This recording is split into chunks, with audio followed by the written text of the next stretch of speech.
Welcome back, everyone. We're here for another show, and we're going to dive right in like normal. So, anything I say is not meant to diagnose or replace your medical care. Check with your quality people that you trust, medical professionals, to kind of just give you the okay on taking anything that we might suggest. All right, Steve, I'm ready to dive right in. All right, straight down to business. Let's start with Kathy from YouTube. What could be causing excessive sweat on my face? Good, and your mic seems a little on the loud side, Steve. Oh, thank you. Let me bring that back down. So yeah, when someone sweats and there's no reason to sweat, that is a problem with something called the autonomic nervous system. So that means the flight or fight mechanism called the sympathetics are they're working too hard. So one of the things I would recommend is to up your vitamin B1, get a natural version of B1, take whatever it says to take on the bottle, take 4x, take more of that, and that should help to bring that system back into balance.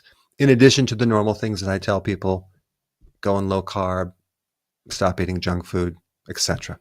All right, very good. Here's a twofer for you. Tom from YouTube, what measures can I take to address dandruff as well as dark circles under my eyes? Good. Your sound is still a little too high, so let's bring that down a little bit more, All Steve. right, here we go. So dandruff is usually related to some fungal type of problem in the scalp.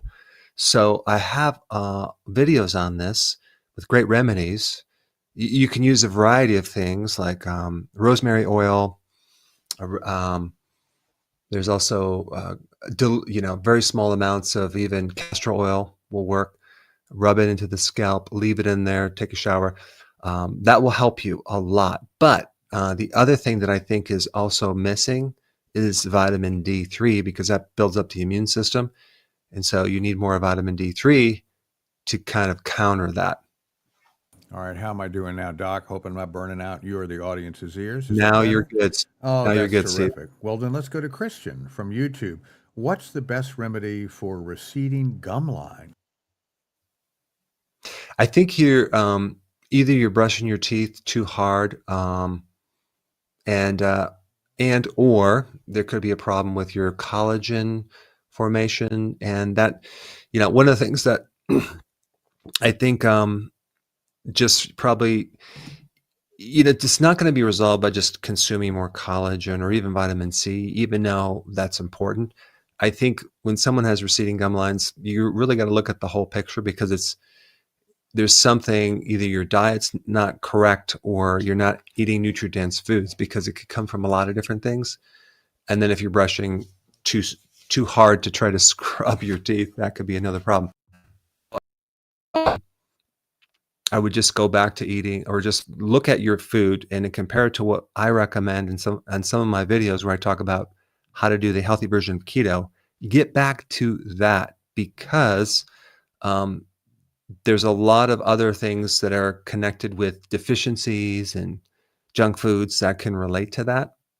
But there's not just a one remedy to fix that specific problem. It's you really have to kind of get the whole diet back implemented into your lifestyle.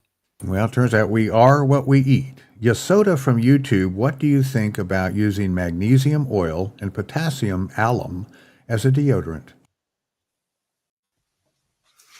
Never thought of it. I don't know. Try it. Let me know if it works. Not sure. Okay, your friends will certainly let you know. Craig from YouTube, is there a natural way to get rid of H. pylori? Yeah. And then tone down the mic just a little bit more, Steve, because now it went up. Isn't that went back up. something?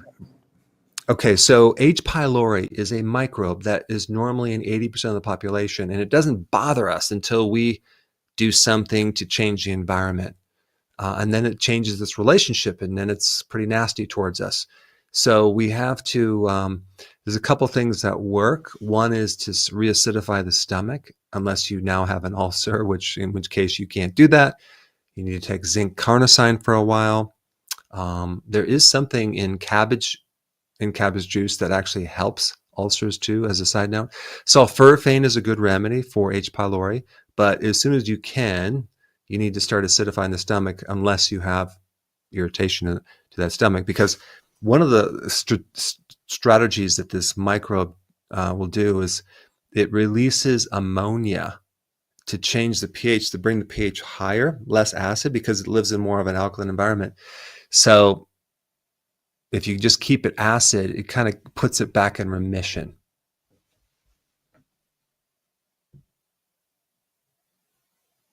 Okay, Steve, now I can't hear you at all. What's happening, Steve? Ta-da! Can you hear me, sir? Okay, now I can hear you. What's going on? Oh, well, just trying to adjust things. The audience says that I'm too low, and then anyway, but let's keep milking that until we get it just right. In the meantime, let's go to Mozag from YouTube. What's the best way to alleviate bad breath? What are the primary causes? If you look this up, it'll say, well, avoid eating garlic and onions, et cetera, et cetera. But a lot of or they might say brush your teeth and use stronger mouthwash. I don't think bad breath comes from something in your mouth. I think it comes from lower in the digestive tract, because long ago or recently you took antibiotics, which then altered the microbiome. Now that altered microbiome can also occur in the mouth, and it usually does, as an overgrowth of some type of sulfur compounds, creating methane and other volatile gases. So people focus on like a tongue scraper. I would focus on really beefing up your probiotics and your microbiome and support that. I have a lot of videos on that. Start eating fermented foods and even the vitamin D, and to try to kind of offset that imbalance in the microbiome, which is actually really at the root of this problem. You have different, you got different types of bad breath. You have the sulfur, which is like rotten eggs, or a sewage type breath. And then you also have kind of a breath that's more ammonia, which is kind of like, it's just a distinct thing that's given off because these microbes are out of balance. And that usually also comes from antibiotics. So I should probably do a video on this, because it's definitely something that there's different types of problems that require different solutions. So I'll do a video on that, Steve. Good, because that is a tough problem. I every once in a while, had that issue, but it freaks me out. I wouldn't even want to go out in public if I thought I had ammonia breath. So anyway, let's move on to Forrest from YouTube. How much protein intake is too much? What's the best daily recommendation? It's an individual thing. I would err on the side of more than trying to keep it low. And also the quality of protein is important too, from actual meat. The lower quality protein from plants does not even come close. But I would, just start out with something, maybe 7 ounces of protein with a meal, and see how you feel. Because if you're younger, you exercise, and you might need more, and you weigh a certain amount, you might need more. There's no exact formula, because there's too many variables involved. You have the ability to digest the protein. Are you doing intermittent fasting, which then all of a sudden the requirement goes down? How is your muscle? Are you exercising? Do you have atrophy? Are you in a stress state? All these things you have to look at. I've done videos on this, and you should probably seek them out and watch them, because there's a lot. It's not a simple answer, unfortunately. As are so many things. Let's see if there's a simple answer to quiz question number 1. All right, that's an interesting way that you typed out percent, but okay. True or false? 82% of avocado oil sold is rancid or adulterated with cheaper oils like soybean or canola. All right, if that's true, that's not fair. So, audience, see what you think about that. How about we go to Gabriel from Rumble? My mother has extreme adrenal fatigue, and whenever she takes any kind of supplement, even vitamin C, she falls asleep. What can she do? I would look at more of your diet. Make sure it's good. Make sure it's low carb.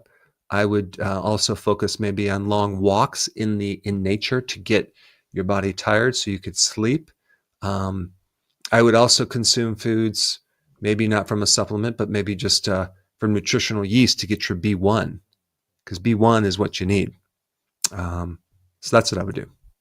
Okay, let's see. Got an odd question there. I'll go back to that.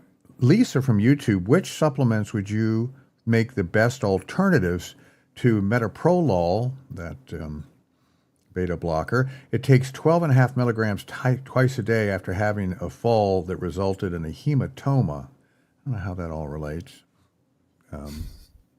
So I guess you're taking blood pressure medication. You want to know an alternative. I would recommend going up probably 30,000 IUs of your vitamin D3. I would find a good electrolyte powder with a lot of potassium, like 1,000 milligrams, and take maybe 3 scoops of that per day, because then you get the potassium. And then I would increase your magnesium to maybe 600 milligrams of magnesium glycinate and spread through the day. Because what we want to do is we want to really get to the root of the nutritional deficiencies that can cause high blood pressure. And then you can work with a doctor to adjust your medications, because the doctor is using medications to treat the symptom, but ignoring the cause, and a lot of the cause of blood pressure is related to what's called unknown causes. They call it essential. In fact, 90%. So I think those unknown causes are related to nutrition. Why do I say that? Because that makes the most sense. And I've seen people take nutrition with great results. But you might say, well, there's no study out there. Of course, there's no study. Who's going to fund it? It's very expensive.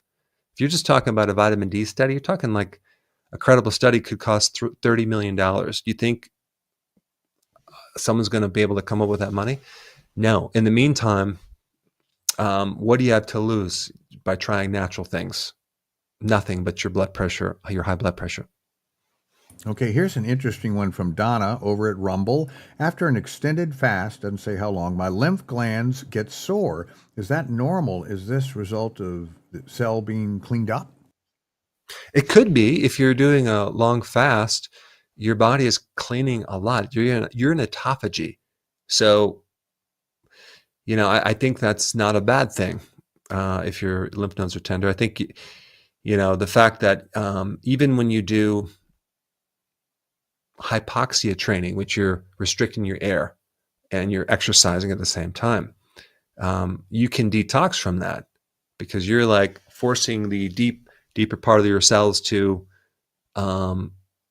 get more oxygen, and that can lead to a little bit of detoxification. So anyway, I wouldn't worry about it unless if it's too uncomfortable, just cut it back and don't do that as often. Okay, Layla from Facebook, what diet would you suggest for someone who is prone to heart issues? Doesn't say which ones, but maybe that's a general I question. would do the healthy version of the ketogenic diet.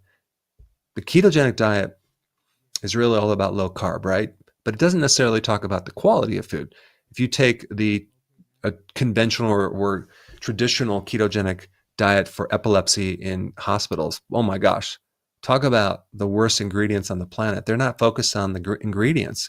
So they're allowing seed oils and stuff like that. So my thought is, well, why not just keep the quality of those foods very high? And that's the healthy version of the ketogenic diet that I recommend.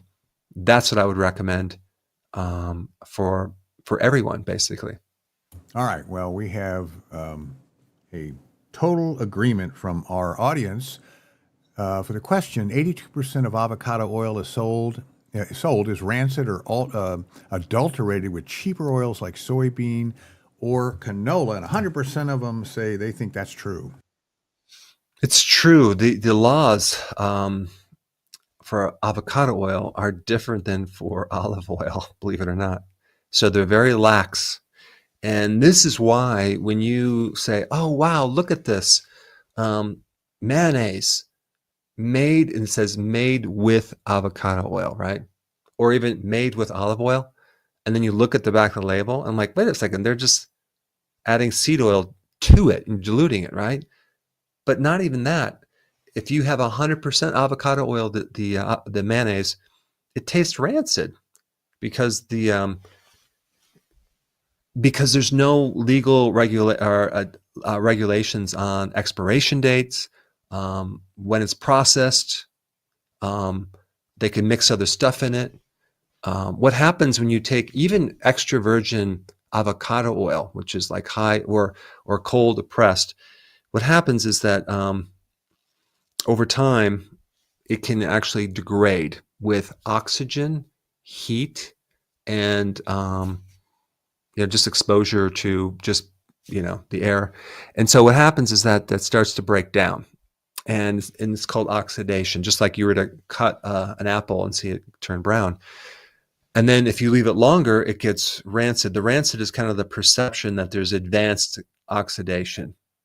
It's just, but not, it can actually be oxidized, but it just didn't get rancid yet. But I'm telling you, every single container of avocado mayonnaise that I buy, I'm like, I can't eat it because it's rancid. So it's been sitting in there a long time, even though it says, it's really pure or cold pressed. So unfortunately, it's kind of a guessing game. You're going to really have to find a company that cares about the ingredients, that it's transparent, and then you can even do the taste test. But even sometimes, like the seed oils, like if you were to drink this right now, corn oil, it wouldn't actually taste rancid. Does that mean it's not rancid? No, because what happens is when they deodorize it, they heat it up to pull out some of these chemicals, but it's still oxidized oil, even though it doesn't taste like it. So you're still getting the inflammation. You're still getting the destruction of the arteries in your heart. And also they put synthetic antioxidants in there as well. So this is always the confusion that people have. They think, well, it tastes fine, so it must be fine. Not necessarily. Wow. Well, audience, we all have some work to do. Okay, why don't we go to, speaking of audience, a nice lady, Ms. Kapler from Georgia, and she has one question for you, Dr. Berg. Go ahead, ma'am. Hi, Dr. Berg. Thank you for your time. Mm-hmm. I am underweight. I struggle to gain weight. But I also have high cholesterol. High cholesterol in my family. My dad and my mom had high cholesterol. I'm dealing also with long bone density, especially particular in my spine. Can you please guide me the best approach to gain weight, safe, safely keeping my cholesterol level on check? I am an active person. I try to do exercise, but I'm trying to follow your keto diet. It's hard for me working carbohydrate because I love bread and cheese, but I'm working on it. So I just very low on weight.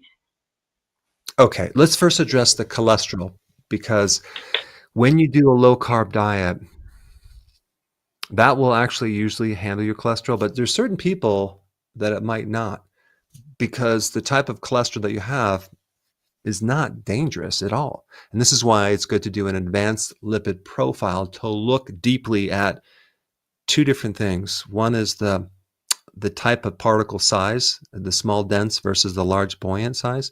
And I've done videos on that. You can watch that. But when you're doing, when you lower your carb, you can tolerate a lot more fat.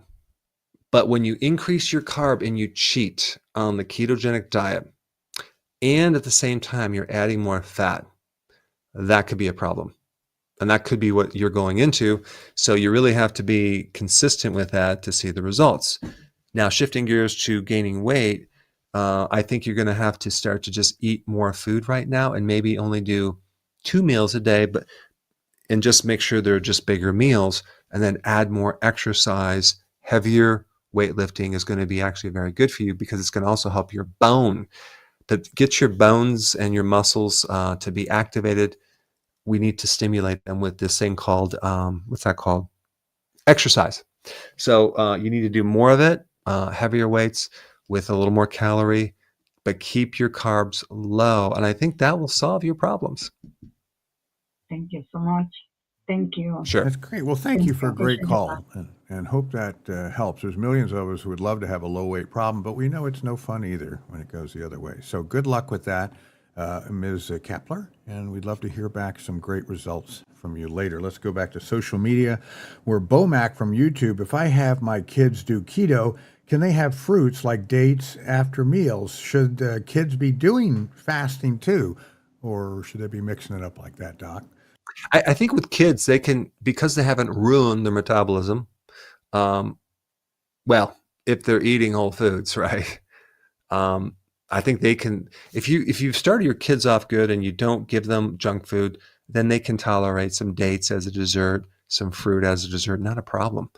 I wouldn't necessarily go heavily into fasting at that age, but I would just try to eliminate some of the snacking and just do 3 meals a day. I think that's the best thing to focus on. So it really has to do with how much damage you have done to your body and how flexible you are to handle some of the carbs. So the reason why most people need to go low carb, which they maybe consider as being extreme, is because they've consumed an extreme amount of carbohydrates for so many years. Just take a look at what has been recommended in the dietary food guidelines. So 65% of your diet should be carbohydrates, and especially a lot of grains. That's not normal. It has been normalized, but has gotten us into a lot of trouble. And I have probably over 500 videos talking about that topic. Wow. Here's another question, Doc. Number 2 for the day. Okay. Why do drugs like Ozempic cost $1,500 in the US, yet it's only $147 in Canada? Now, that's an excellent question. And the audience will respond as usual, I'm sure. Okay, let me mark down. We asked that, and we'll go immediately back to Jacqueline from YouTube. My friend was diagnosed with bronchiectasis. How can she treat it naturally? Did I say that right, Doc? Bronchiectasis? Stasis, excuse me. Stasis. Bronchiectasis. They've been born with that?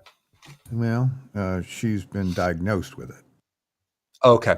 So what I would do, the thing with the lungs is there's a lot of unknown data about the lungs, but I know from just working with people for many years, the lungs can come back and regenerate very great, very, very fast. And with, even if someone has COPD, they can kind of come out of that if they catch it in time. So I would start to exercise the lung without pollution, of course, without any cigarettes. But the more exercise you do, the more you strengthen the lungs. And one of the things that I think is a great tool to fix any lung problems, especially if it's anything related to the lung, even scar tissue, would be that hypoxia training. It's like a paradox, because you would think that if I cut the oxygen down to my lungs, oh my gosh, they're going to be damaged. But you're just doing it intermittently.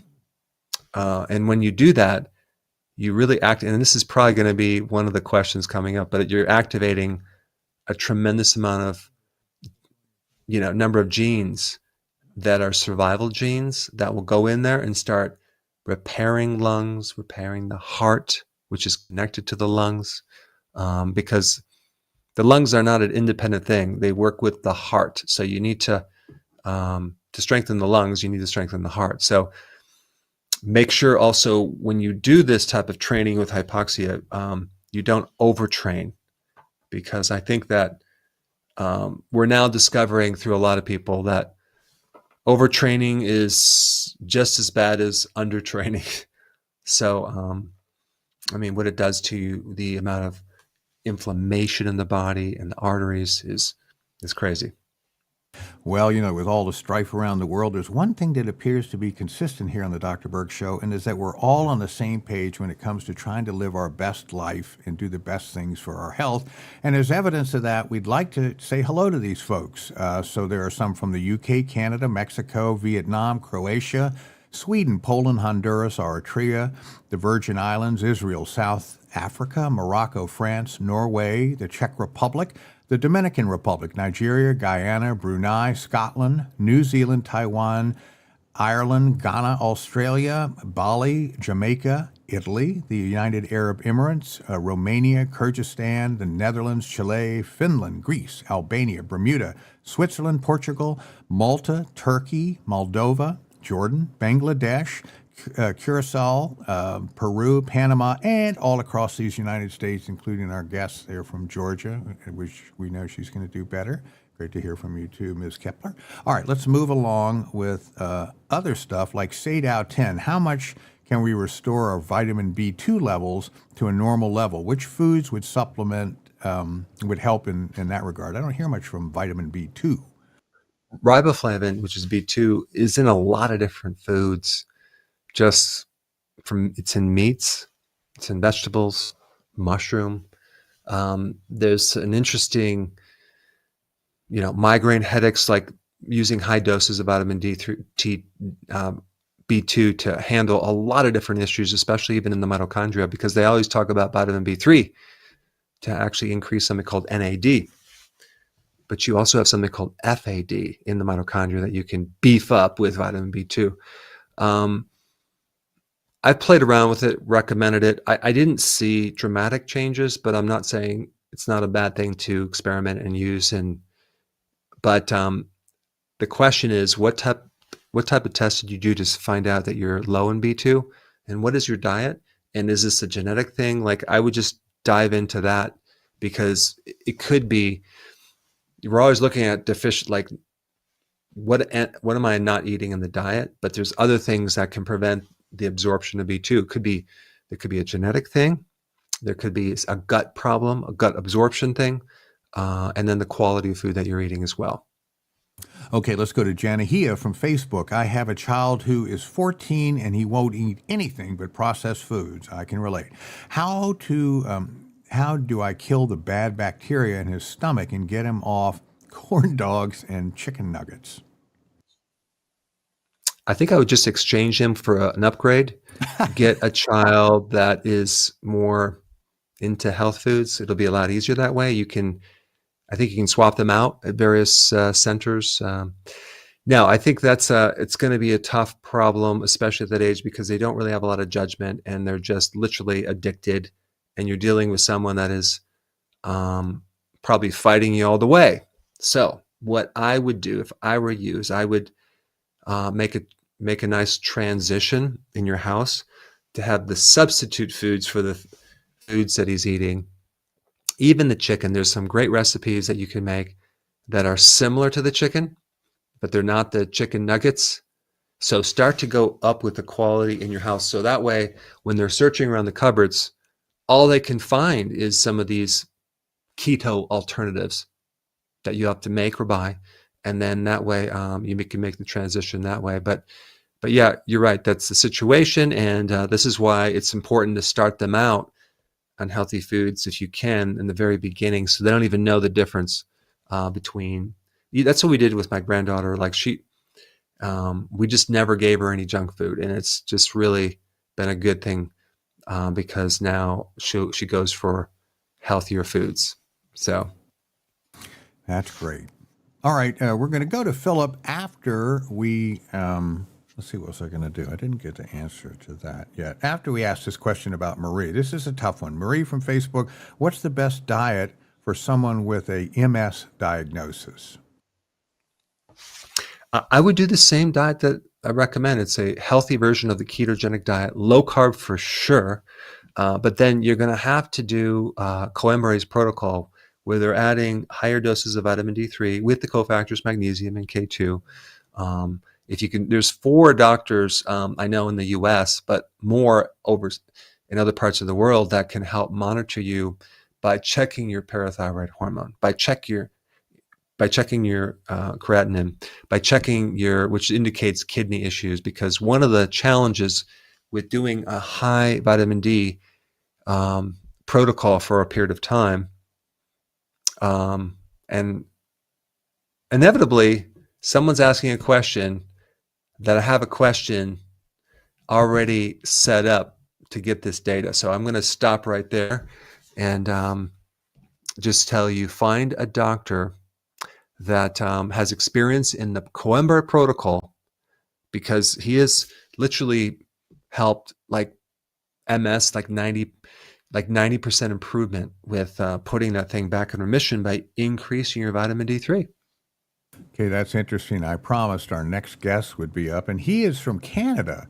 And I want him to be able to chime in on this. And we have answers to our second question. And I want Philip, you to read this again carefully. Why do drugs like Ozempic cost $1,500 in the U.S. and where you live only $147?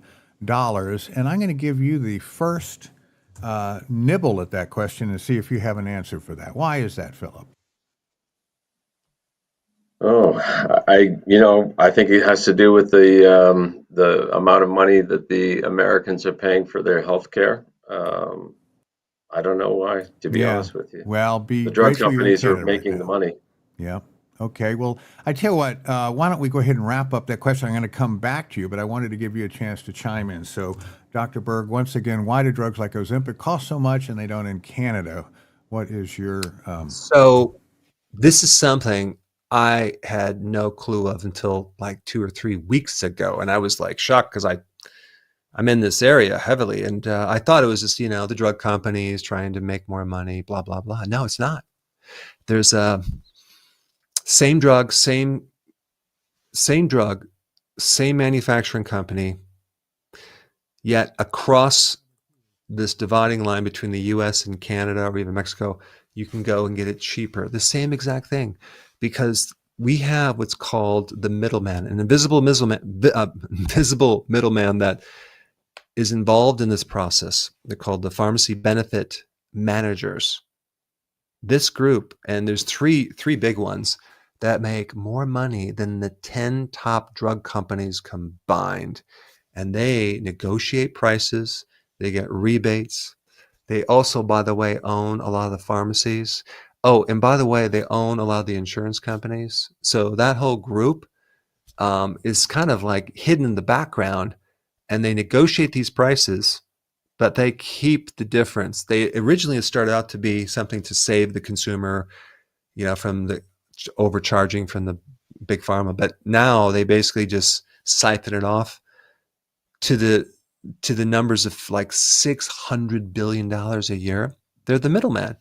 And so I'm going to do a video. Actually, I did a video on it. I'm going to release it soon, but it's interesting. And so in Canada, the government regulates the prices. They don't have the middleman. In fact, only in the US do we have this middleman. It's called the pharmacy benefit managers.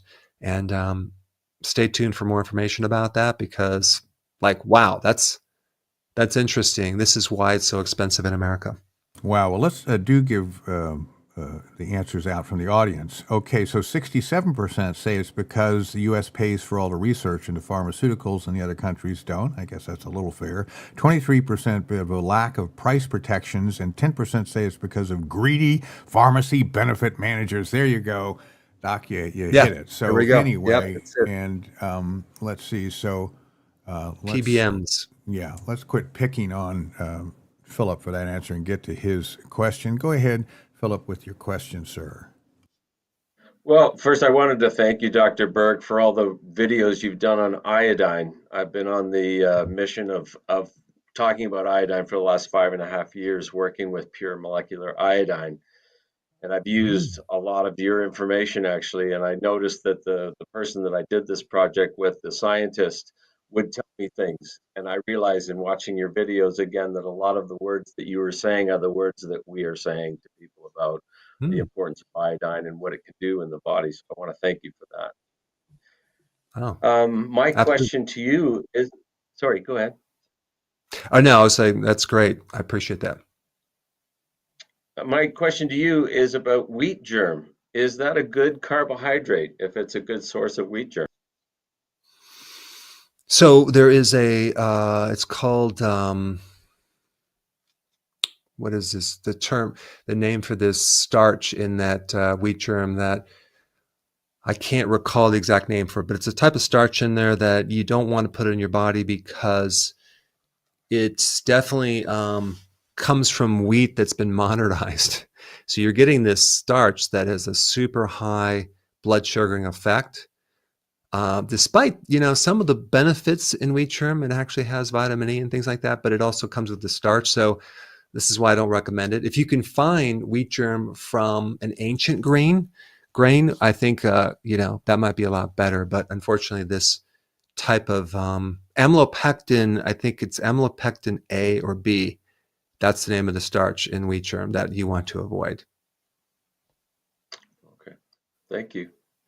Okay, thank You're you so welcome. much. I think iodine is a fascinating trace mineral that I think a lot of people are deficient and see huge benefits by taking that, in many different benefits. So I'm glad that you're on that, and definitely need to get the word out more broadly. That's great. Well, thank you so much for your great words from Canada. Let's move back to social media after I delete this big answer. And let's see. Allie from Facebook, is vitamin E good for improving our circulation? I guess she's not doing it topically. Yeah, it is good for circulation because it acts as a natural blood thinner. Okay, so it prevents the clotting. So that's one thing, but it also does a lot of other things. It actually reduces scar tissue, prevents scar tissue, helps break down scar tissue. It also helps increase the oxygen carrying capacity in the tissues, including the cardio tissue, the heart tissue, which is good for angina. It's a super high-end antioxidant, so it takes away these free radical damage. So if you take a look at tocopherols, that's one thing, but they fairly recently discovered another type of vitamin E, which is in a different family. It's a different type. It's called the tocotrienols, and they're apparently smaller and they work 50 times faster than the tocopherols. So those are the ones that I kind of recommend if you're dealing with things. And apparently the tocopherols and the tocotrienols compete, so you don't want to supplement with both of them at the same time. So anyway. All right, very good. Well, I have misplaced my graphic for question number 3, so I'm going to read it to you, doctor, and the audience. Number 3, why are there so many benefits for athletes when they train at higher altitudes? And without the graphic, let me read that again. Why are there so many benefits for altitudes when they train at higher altitudes? That's quiz question number 3 for your audience. Let's move on to social media. Quicker Ticker from YouTube.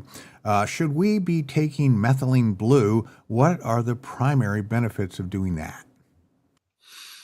You should take it if you have metabolic damage. If there's some type of problem in your mitochondria, especially if you have like Parkinson's, Alzheimer's, dementia, even diabetes. If you have a metabolic disease or you've eaten poorly, really, if you look at it, like probably 80% of the population has metabolic problems, at least one chronic metabolic disease.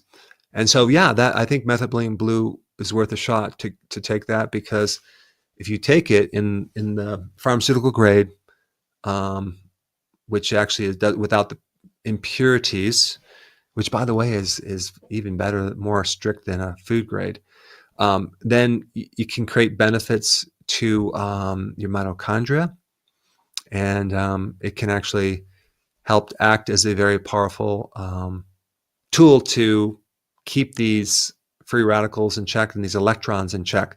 So it just basically will help the mitochondria make better energy, more efficient energy, and a lot of people benefit from it. But I like to cycle on and cycle off, try it for a while and then not take it. When you take it with a straw, with water. It will make your mouth blue, but your urine green. Do you know why that is, Steve? Well, yellow and blue equals green. Thank you very much. I got something right. Hooray. Okay, Regina from Facebook. What are the benefits of drinking celery juice daily, speaking of green? Celery juice has some interesting phytonutrients. It's actually pretty gentle and good for the kidney. There's other things in there that are related to helping you lower your blood pressure. So a lot of people will juice that and take. I think it's called the Medical Medium book, or the guy that wrote a book on that recommends it. I was looking at it. It's interesting. I think it's a good remedy for certain things, and that's all I have to say about it, Steve. All It right, actually well, will help relax you at night as well. good. Help you sleep. All right, celery's good for you. Melly Beans, 817 from Rumble. I have cervical spine instability. Is there a way to naturally strengthen or straighten it? I would do very gently, because I don't know how much osteophytes you have in their arthritis, but I think what you're going to have to do is you're just going to have to keep motion in your neck as much as possible, keep the curve in the neck as much as possible, and not overdo it, of course. But you have fascia around there that needs to be stretched. Some people that have advanced forms, when they start to do too much, and then they hurt worse. So we want to avoid that. But you want to do maybe some type of good tractioning device for the neck. And then also, I am not biased of my own neck tool, but there's a massage tool that you can get to lay back on your neck on a tall back chair or your couch and kind of keep that curve in there. I use it every night because I have a lot of arthritis in my neck. So that's something you can do too. But I have a lot of videos on neck stretches, keep the neck moving, keep it strengthened, because that's the way to slow down that degeneration in the neck. That's great. And drberg.com, of course, audience, for those that might not know, is the path to all these wonderful videos. How about your app, Doc? Do you still have that on the phone that, organizes all that? If you don't have my app, you guys need to get it. It's a free app, but it's called the Dr. Berg's Junk Food Meter. It's really, really cool. We've been working on it. So you basically download it. You just need to point it at a barcode of any of your food in your refrigerator in your pantry, and it, with no time at all, will just show you visually in a bucket how much sugar, how much starch, which is sugar, and how much seed oil that's in that food. And I think you'll be shocked if you start using it on your pantry and your refrigerator and even at the grocery store, to start really putting focus in on those three things, which makes up 99.999% of all junk food. So that's why we created it, to get you to not have to worry about reading too many labels and all these different long words and chemicals and stuff. Yes, it's important to get rid of red food dyes, but what about the real stuff in there, like the hidden sugars and the seed oils and the starches? That's way more important to focus on. Wow. And the name of that app again, Doc? Dr. Berg's Junk Food Meter. How fun. Okay, go get it on Apple and Android, I'm sure. And let's go back to...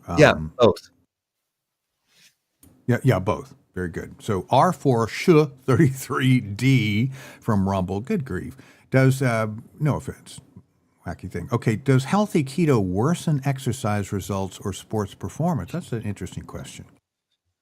No, I think it'll help, because it's going to, if you're dependent on glucose for your energy when you're exercising, then you're going to add more carbohydrate.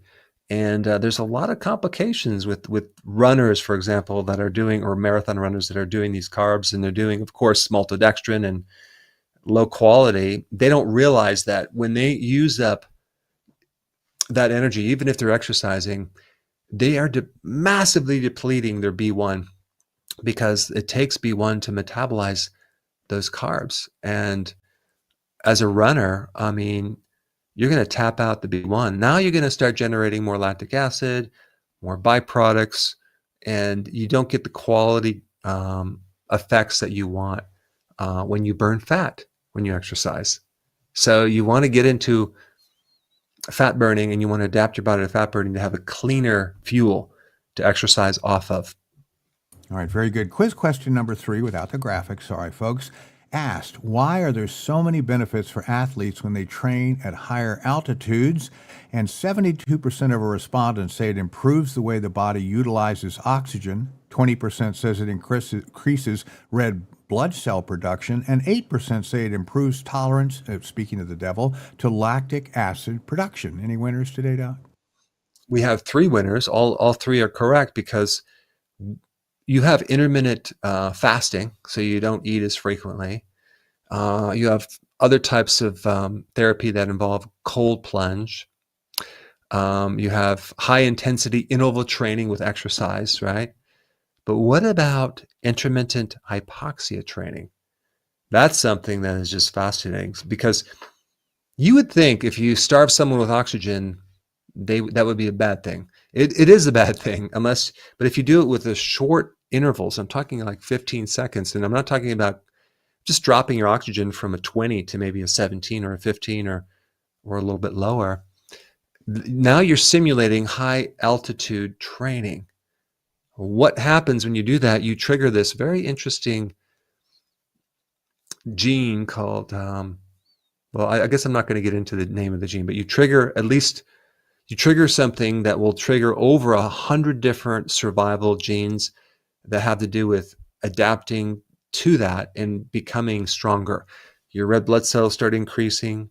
You get more oxygen that's in your plasma, not the red blood cells, but outside the blood cells, that then leak into other tissues that the red blood cells can't get into. Tendons, ligaments, fascia goes deep into the brain, because you're creating this kind of a mini starvation of tissues that are like starving for oxygen. You flood it back in there. Now you start to reoxygenate areas of your body that haven't been in years, especially if you have old injury or damage or hypoxia. Think of what a tumor is growing in a lack of oxygen. So you're also flooding the body with oxygen and all the nooks and crannies when you do this type of exercise. So there's very expensive machines that you can get, but there's cheap, just getting a mask and like doing little sprints where you can actually adjust the oxygen and bring it down a little bit, and then do that intermittently. There's a whole technology on that. I really like it, because you finally can train on a high altitude without going to a high altitude. But the benefits are amazing. I'm doing that right now, and I'm seeing amazing results with energy, sleep, just endurance. It's amazing.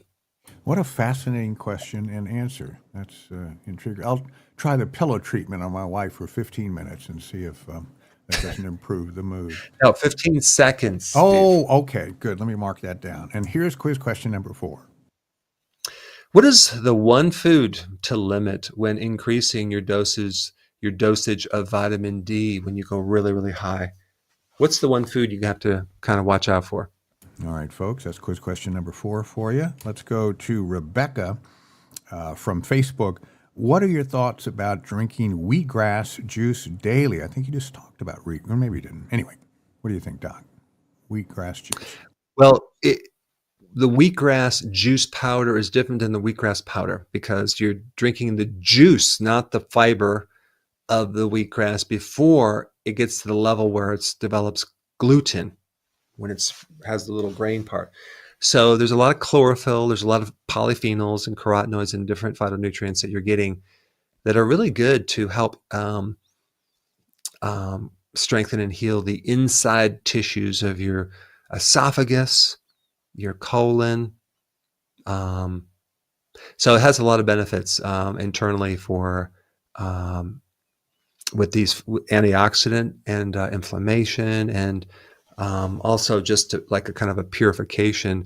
But that would be something that would be really good for if someone had gastritis or even an ulcer. That would be great to heal that area, or even like a leaky gut.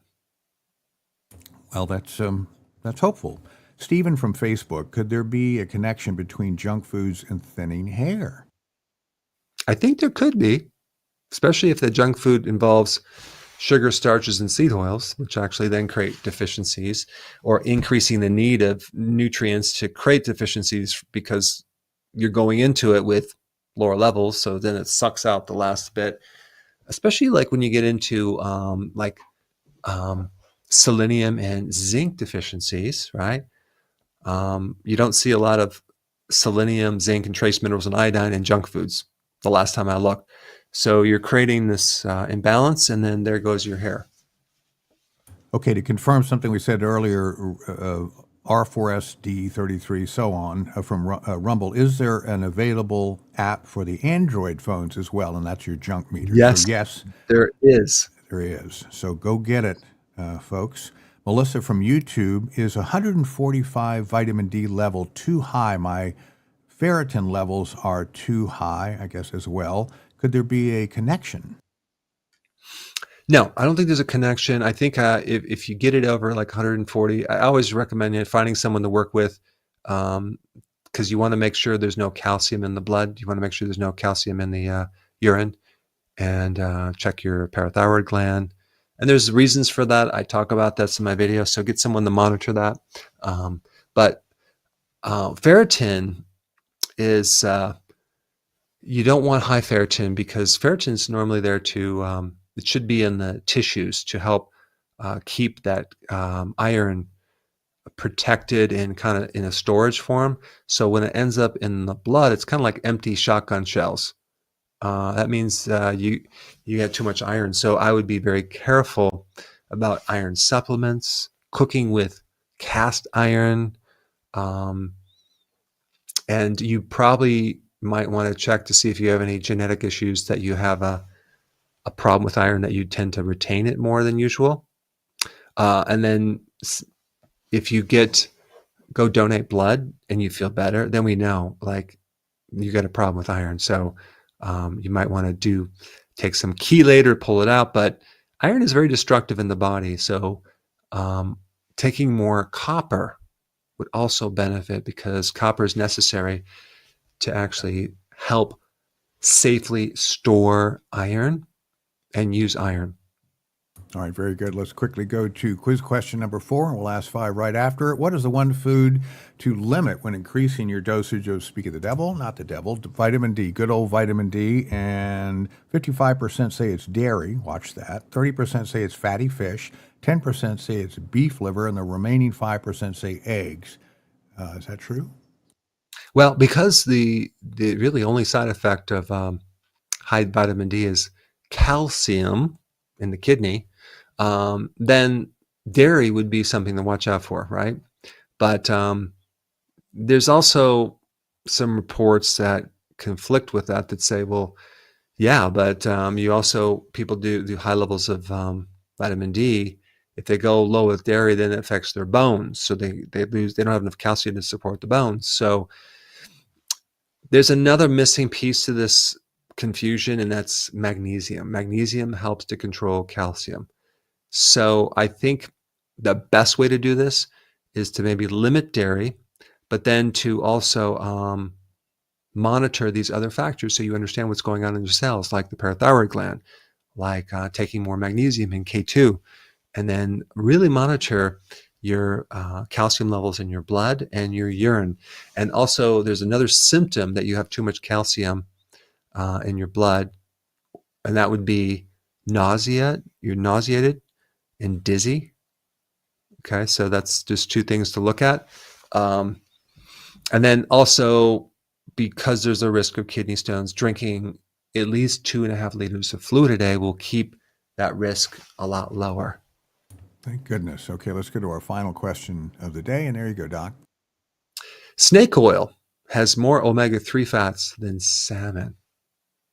That almost sounds like a joke, but snake oil has a bad reputation through history. Right, Okay. exactly. Yeah. So anyway, climb on that, folks. And let's see. Donna from Rumble. My husband has low iron while doing OMAD. What's the best way to fix this? You want to fix that?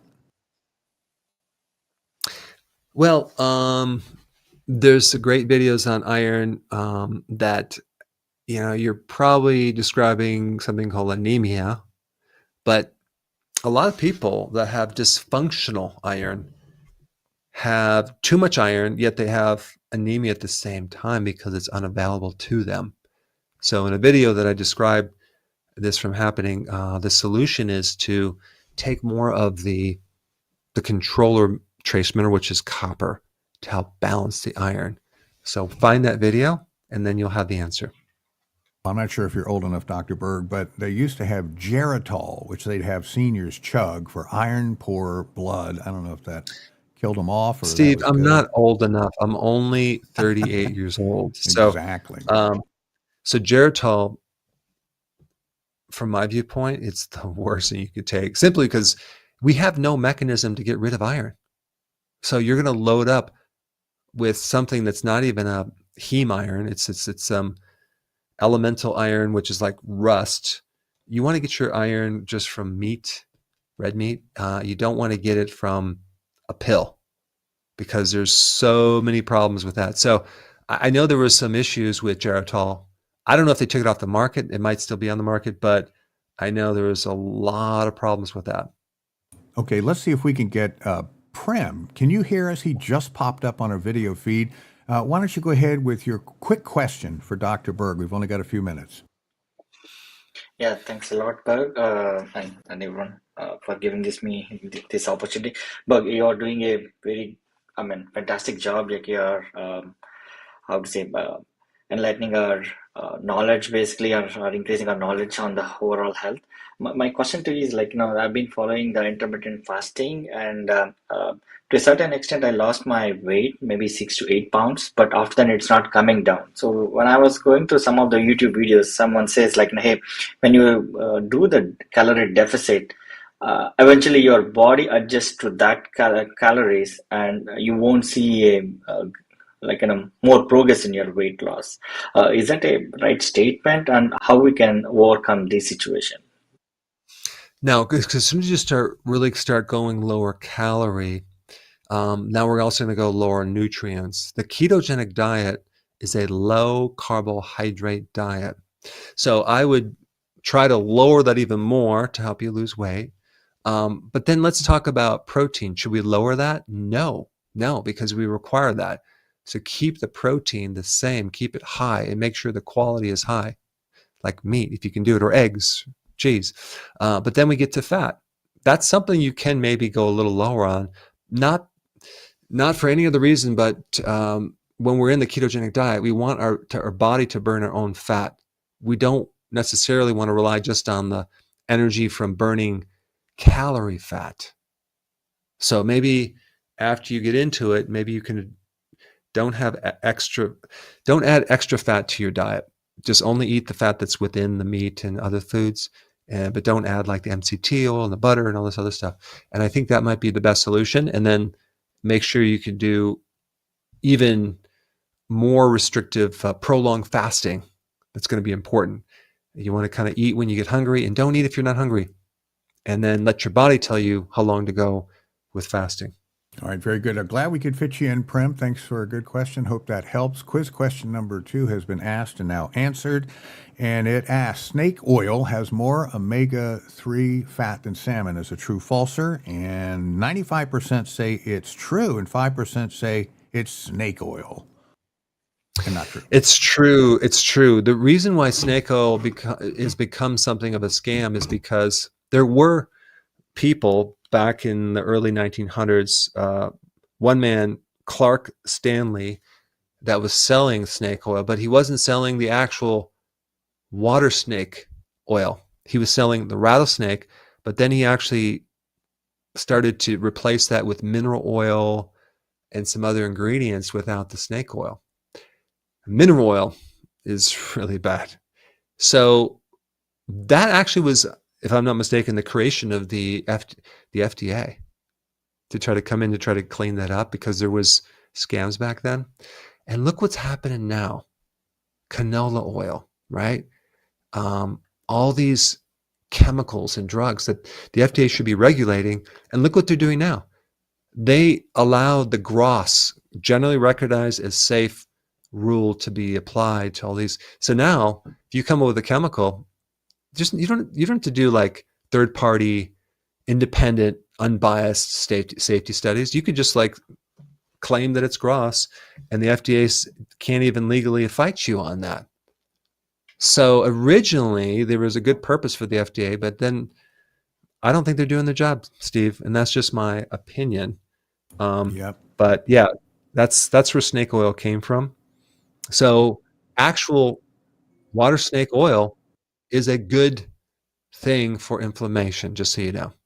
sort of hilarious. Well, thanks for another great show, Dr. Berg. Here we are. Yeah, thank you, and have a wonderful weekend. And we will see everyone next week, same time, same place.